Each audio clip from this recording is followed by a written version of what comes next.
लालू यादव का जादू अलग चल रहा था। लालू यादव जो अपने संवाद में हंसी मजाक करते थे, कई बार हंसी ठिठोली तमाशा और ये सारी चीजें जनता को प्रभावित करती थी। लालू यादव ने उस दौर में ही जनता को अपने रंग में रंग लिया था। नीतीश लालू से अलग थोड़ा शांत, पढ़ाकू, सोचने समझने वाले लड़के थे। वैसे दोनों में एक कॉमन बात थी, कहा जाता है खैनी, दोनों गांव के लड़के थे। फर्क सिर्फ इतना था कि नीतीश बाबू जो है वो पढ़े लिखे सलीकेदार घर से थे और लालू जी का जो स्टाइल था वो थोड़ा देहाती वाला स्टाइल था, जो धीरे धीरे उनकी जनता में पकड़ को और मजबूत कर लिया। इसी दौरान नीतीश कुमार की दोस्ती कुछ और चेहरों से भी हुई, जिसमें नाम था सुशील मोदी, सरयू राय, शिवानंद तिवारी, रविशंकर प्रसाद। ये तमाम वो लड़के थे जो आगे चलकर देश की सियासत में बड़ी भूमिका निभाने वाले थे। नीतीश जेपी की छात्र संघर्ष समिति से जुड़ गए और लोहिया विचार मंच पर भी एक्टिव हो गए। अब धीरे धीरे अपने रंग में आ रहे थे। मंच पर भले कम दिखते लेकिन पर्दे के पीछे खूब चाल चलते। एक बार छात्र संघर्ष समिति में कम्युनिस्टों की एआईएसएफ भी शामिल थी, लेकिन वो इंदिरा गांधी के समर्थन में थी। अब सवाल था कि क्या किया जाए। नीतीश ने इसका हल ढूंढा, बिना टकराव के काम हो जाए ये उन्होंने सोचा। उन्होंने समिति से एक प्रस्ताव पास करवाया जिसमें अमेरिका की आलोचना के साथ साथ सोवियत संघ की निंदा कर दी गई, चेकोस्लोवाकिया और हंगरी में दखल को लेकर। बस क्या था, एआईएसएफ नाराज होकर खुदे बाहर चली गई। नीतीश कुमार की यह चाल कामयाब थी और यही अंदाज नीतीश कुमार की मौजूदा सियासत में भी दिखता है, जहां वो शांति से जो करना होता है वो सलीके से कर जाते हैं, बिना टकराव के। खैर, नीतीश कुमार की शादी का भी एक बड़ा दिलचस्प किस्सा है। नीतीश कुमार जब राजनीति में अपने कदम रख रहे थे तो जयप्रकाश नारायण के साथ मंच साझा करने लगे। हालांकि इस दौर में वो पढ़ाकू थोड़ा अलग थे। कहा जाता है कि जयप्रकाश नारायण भी नीतीश को पढ़ाकू कहकर ताना मारते थे। लेकिन सियासत में बढ़ते कदम के बीच में नीतीश कुमार के पिता राम लखन सिंह को उनका राजनीति का ये मोह अच्छा नहीं लग रहा था। उनको ये लग रहा था कि लड़का जो है वो भटक रहा है और किसी भी माता पिता की तरह एक पुराना उपाय उन्होंने आजमाया, ब्याह करवा के शादी करने की बात कर। लड़की चुनी गई, नाम था मंजू, जो पटना के मगध महिला कॉलेज में पढ़ती थी। नीतीश कुमार को इतनी जल्दी शादी करने का कोई इरादा नहीं था, लेकिन फिर दोस्तों ने समझाया कि चलो मंजू को एक बार देख आते हैं, तो उन्होंने ज्यादा विरोध भी नहीं किया। नीतीश कुमार को लेकर एक किताब है, नीतीश कुमार अतरंग दोस्तों की नजर। उसमें उनके दोस्त कौशल एक किस्सा लिखते हैं। वो कहते हैं कि मैंने आकर नीतीश कुमार को बताया कि लड़की अच्छी है, पढ़ी लिखी है, मुस्कुराते हुए देखने में भी अच्छी लगती है। फिर यह सुनकर नीतीश जी मुस्कुरा दिए और शादी के लिए हामी भर दी। हालांकि नीतीश कुमार की शादी की कहानी इतनी आसान नहीं थी, असली मोड़ इसके बाद आया। नीतीश कुमार को यह पता चला कि उनके पिताजी ने दहेज में उस दौर में 22,000 रुपया मांगा है। बस फिर क्या था, नीतीश यहीं से फट पड़े। शाम को वहां से 3 पहिया ऑटो में बैठकर गांव पहुंचे और सीधे पिताजी से लड़ने लगे। वजह थी, लोहिया से प्रेरित होकर पहले ही कसम खाई थी कि जीवन में दहेज नहीं लेंगे। नीतीश कुमार ने शादी से इंकार कर दिया।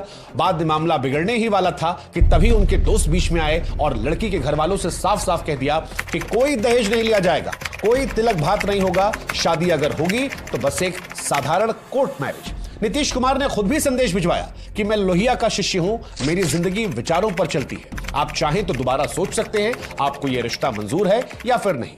कहने को बात सीधी थी लेकिन तेवर स्पष्ट थे।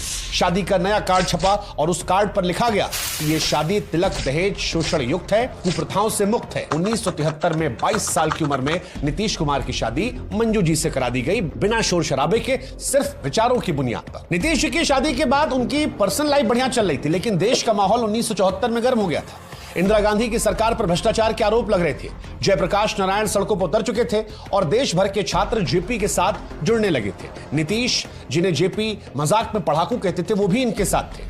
फिर सितंबर 1974 में नीतीश कुमार को मीसा के तहत गिरफ्तार कर लिया गया, लेकिन कुछ ही महीनों के बाद दिसंबर में उन्हें रिहा कर दिया गया। फिर आया वो दिन जिसने इतिहास को बदल दिया। 12 जून साल 1975 को इलाहाबाद हाईकोर्ट ने इंदिरा गांधी की संसद सदस्यता को रद्द कर दिया। बौखलाई सरकार ने 25 जून की रात देश में इमरजेंसी लगा दी। जेपी समेत तमाम विपक्षी नेताओं को जेल में ठूस दिया गया। उस रात नीतीश कुमार पटना के इंजीनियरिंग कॉलेज के हॉस्टल में थे। एक दोस्त भागते हुए आया और कहा कि नीतीश, तुम्हें पकड़ने पुलिस आ रही है, भाग जाओ। नीतीश अंडरग्राउंड हो गए, कभी यहां कभी वहां। लोकेशन हर कुछ घंटे में बदलनी पड़ती। जुलाई में वे फल्गु नदी किनारे गया में गुप्त मीटिंग में थे। लालू और कई नेता भी यहां मौजूद थे। तभी पुलिस ने यहां धावा बोल दिया। भागने का रास्ता सिर्फ एक था, 10 से 11 फुट की ऊंची दीवार जिस पर लकड़ियों का ढेर टिका हुआ था। नीतीश को वैसे तो ऊंचाई से डर लगता था, लेकिन उस दिन डर का मतलब गिरफ्तारी या कुछ और भी बुरा, और इसीलिए लालू और नीतीश दीवार पर चढ़े और दूसरी तरफ रेतीली फल्गु नदी में छलांग लगा दी। उनके साथ 50 साल के रामसुंदर दास भी कूद पड़े। लालू थक कर जमीन पर गिर पड़े। नीतीश की सोने की अंगूठी वहीं कहीं खो गई, लेकिन जान वो बच गई। करीब 10 से 11 महीने नीतीश कुमार अंडरग्राउंड रहे, फिर कुछ घंटे कहीं जाते ठहरते तो पुलिस को भनक लग जाती।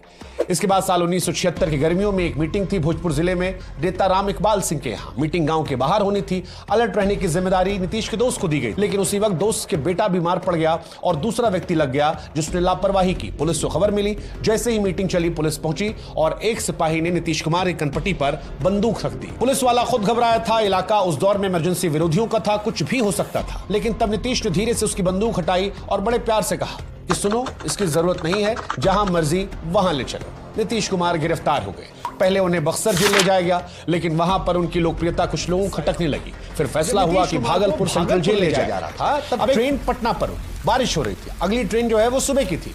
इसके बाद नीतीश कुमार पुलिस से कहते हैं कि सुनो, मेरे ससुराल यहीं पर है, ऐसा करते हैं कि चलते हैं वहीं रात गुजार लेते हैं। पुलिस वाला भी सोचा कि भला आदमी है, जो खुद गिरफ्तार हुआ है, भागेगा तो नहीं, इसके साथ चले चलते हैं। पुलिस वाला और नीतीश कुमार रिक्शे में बैठे, पानी में घुटनों तक डूबते हुए नीतीश को लेकर पुलिस ससुराल पहुंची। ससुराल जब वो पहुंचे तो उनको देखकर घर वाले खुश भी थे और दुखी भी, क्योंकि पत्नी मंजू वही थी। उनकी आंखों में खुशी के भी आंसू थे, दुख के भी। खुशी इस बात की कि पति दिखाई पड़ रहा है, दुख इस बात का कि पुलिस वाला लेकर आए और सवेरे जेल जाएंगे। खैर, खाने पीने की व्यवस्था हुई, एक रात घर में और फिर अगली सुबह जेल की ओर रवानगी हो गई। लेकिन नीतीश कुमार टूटे नहीं। इमरजेंसी में 9 महीने जेल काटने के बाद जब देश में लोकतंत्र लौटा तो नीतीश भी वापस मैदान में कूद पड़े। 1977 नालंदा के हरनौत विधानसभा सीट से जनता पार्टी का टिकट पर चुनाव लड़ा। सामने थे पुराने समाजवादी नेता भोला प्रसाद सिंह। नीतीश कुमार ने चुनाव दमखम से लड़ा, लेकिन 5895 वोटों से हार गए। इसके बाद साल 1980 में भी कोशिश की, पार्टी बदल ली थी। इस बार वो चरण सिंह की पार्टी जनता दल सेकुलर के उम्मीदवार थे, लेकिन किस्मत ने फिर धोखा दिया। एक बार फिर निर्दलीय उम्मीदवार अरुण कुमार सिंह ने 5060 वोटों से हरा दिया। 2 बार लगातार हार ने नीतीश कुमार को तोड़ दिया था। पत्रकार संतोष सिंह की किताब रूल्ड और मिसरूल्ड में लिखा है कि नीतीश तब अपने दोस्त मुन्ना सरकार से कहे थे कि भाई ऐसे कैसे चलेगा, अब तो कोई बिजनेस करना पड़ेगा। इसी बीच उन पर 2 व्यक्तिगत चोट भी आई। एक जयप्रकाश नारायण की मौत और इसके 1 महीने बाद ही पिता राम लखन सिंह का निधन। नीतीश कुमार अब पूरी तरह भीतर से टूट चुके थे। इस दौर में वो ठेकेदारी करने का मन बना चुके थे, सरकारी कॉन्ट्रैक्टर बनने का फॉर्म भी भर दिया था। लेकिन उनके दोस्त विजय कृष्ण ने वो आवेदन फाड़ कर फेंक दिया और ये कहा कि तू राजनीति छोड़ने के लिए नहीं बना है, तू राजनीति करने के लिए बना है। और फिर तीसरी बार किस्मत आजमाने का मौका आया। नीतीश अपनी पत्नी मंजू के पास पहुंचे और कहे कि बस एक आखिरी कोशिश करनी है। मंजू उस समय सरकारी स्कूल की टीचर थी। 20,000 रुपए जैसे तैसे जोड़कर अपने पति को दिए। दोस्तों ने भी साथ दिया, चंदा मिला। नीतीश के पास बहुत कुछ नहीं था, लेकिन अब इरादा पक्का था। 1984 के लोकसभा के चुनाव आए, लेकिन उस दौर में नीतीश कुमार ने समझदारी दिखाई। इंदिरा गांधी की हत्या के बाद कांग्रेस को लेकर इस देश में लहर थी और उस लहर में नीतीश कुमार ने चुनाव ना लड़ने का मन बना। कहा कि जितना है वो भी थोड़ी ना हार में बहा दूंगा, इससे बेहतर है कि इंतजार करूं और अगली लड़ाई की तैयारी करूं। इसके बाद साल 1985 में तीसरी बार हरनौत से नीतीश कुमार मैदान में उतरे। पार्टी थी लोकदल और इस बार मुकाबला था